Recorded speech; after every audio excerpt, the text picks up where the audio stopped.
చాలా ఫ్యామిలీస్ బయటకు వస్తూ ఉన్నాయి మేము డబ్బులు ఇచ్చామని చెప్పేసి.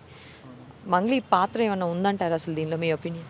మంగ్లీ పాత్ర అంటే మనం ఏం చెప్పలేము అది. ఎందుకంటే కొందరు ఉందంటారు, కొందరు లేదంటారు. కాబట్టి మనం ఏం చెప్పలేము. ఆధారాలు ఏంది, మనం ఎలా చెప్పగలుగుతాం అది. బాధితులు దగ్గర దగ్గర 3,000 కుటుంబాలు ఉన్నాయి. 32 తండాలు, 3,000 కుటుంబాలు. అందరూ కూడా మంగ్లీని చూసే మేము డబ్బులు ఇచ్చామంటున్నారు. ఇది కరెక్టేనా? అసలు డబ్బులు ఇవ్వడం అనేది కరెక్టే? డబ్బులు ఇవ్వడం అంటే పాపం వాళ్ళకి ఏదో లాభం ఉంటుందని ఇచ్చారు. అంటే లాభం అంటే వాళ్ళ బిజినెస్ ఏదైనా డెవలప్ అవుతుంది కావచ్చు, మేము డబ్బులు ఇచ్చిన తర్వాత అని వాళ్ళకు ఒక ఆలోచన నుండి డబ్బులు ఇచ్చారు. వాళ్ళు మోసపోతారని వాళ్ళకు కూడా తెలియదు కదా. ఆల్మోస్ట్ మంగ్లీ వాళ్ళ తమ్ముడి వరకు కూడా ఆధారాలన్నీ సేకరించారు పోలీసులు. మంగ్లీ వాళ్ళ తమ్ముడు కూడా ట్రాన్సాక్షన్స్ చేసుకున్నట్టు, డబ్బులు తీసుకున్నట్టు ఆధారాలు ఇప్పటివరకు వచ్చాయి. అంటే మంగ్లీ అనేది ఇంకా పూర్తిగా కనిపించట్లేదు, కానీ ప్రత్యక్షంగా వాళ్ళ తమ్ముడి వరకు, అంటే వాళ్ళ కుటుంబం వరకు పాత్ర ఉంది అని చెప్తున్నారు. మరి దీని మీద మీ ఒపీనియన్ ఏంటి?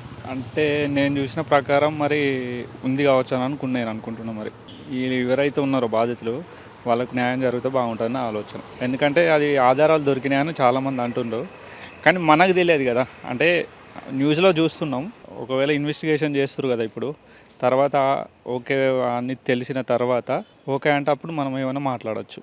ఇఫ్ మంగ్లీ ఈ కేసులో పాత్రధారి అయ్యుంటే మీరేం చెప్తారు? కంపల్సరీ జైలుకి వెళ్ళాల్సింది 100%. ఎవరైనా సరే చట్టం అనేది కరెక్ట్ రూల్స్ పాటిస్తే ఎవరైనా సరే, వాళ్ళు పొలిటీషియన్ అయినా సరే, పెద్దోళ్ళు అయినా సరే, ఎవరైనా సరే వాళ్ళు తప్పు చేస్తే కంపల్సరీ జైలుకి వెళ్ళాల్సిందే. ఒకవేళ మంగ్లీకి సంబంధం లేకుండా వాళ్ళ తమ్ముడి వరకు కూడా దీనిలో పాత్రధారులు అని చెప్పేసి తెలుస్తూ ఉంది. మరి వాళ్ళ మీద ఎలాంటి చర్యలు తీసుకోవాలని మీరు చెప్తారు? కంపల్సరీ వాళ్ళకి ఏంటంటే ఎవరైతే బాధితులు ఉన్నారో రిటర్న్ బ్యాక్ ఇచ్చేసి వాళ్ళకి న్యాయం చేయాలి. ఇంకెందరో చనిపోయారని మొన్న న్యూస్ చూశాను, 9 మంది చనిపోయారు అన్నారు.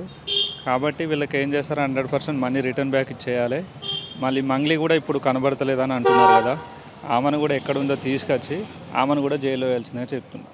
అండ్ ఇంకొకటి, ఇట్లా మైక్రో ఫైనాన్స్ చేస్తున్నాం బిజినెస్ అని చెప్పేసి ప్రజలు వాళ్ళ ఆస్తులు అమ్ముకొని అప్పులు తీసుకొచ్చి మరి 15 రూపాయలు 20 రూపాయల వడ్డీకి ఆ మధు అనేటటువంటి వ్యక్తికి ఇచ్చారు. అసలు ఇలా ఇవ్వడం అనేది కరెక్ట్ ప్రొసీజర్ అంటారా? ప్రజలకు మీరేం చెప్పదలుచుకున్నారు? ప్రొసీజర్ అంటారా మేడం? అంటే ఒక విషయం చెప్పచ్చా, సపోజు ఐటీ జాబ్స్ ఉన్నాయి మేడం. ఇప్పుడు కొందరు ఏంటంటే డబ్బులు ఇస్తే జాబ్ ఇప్పిస్తామని అంటారు. ఏదో హోప్, మనకేదో వస్తుంది, మనం బాగుపడతామని ఏదో హోప్ ఉంటుంది అందరికీ. వాళ్ళు పాపం వాళ్ళు కష్టం చేసుకొని ఇంత డబ్బు ఎందుకు పెడతారు, ఏదో హోప్ మనం కూడా డెవలప్ అవుతామని ఏదో హోప్ వల్ల ఇచ్చి ఉంటారు. కాబట్టి ఇక నుంచి అయినా మోసపోవద్దని చెప్తున్నా, అంతే. మోసపోవద్దు డబ్బుల విషయంలో.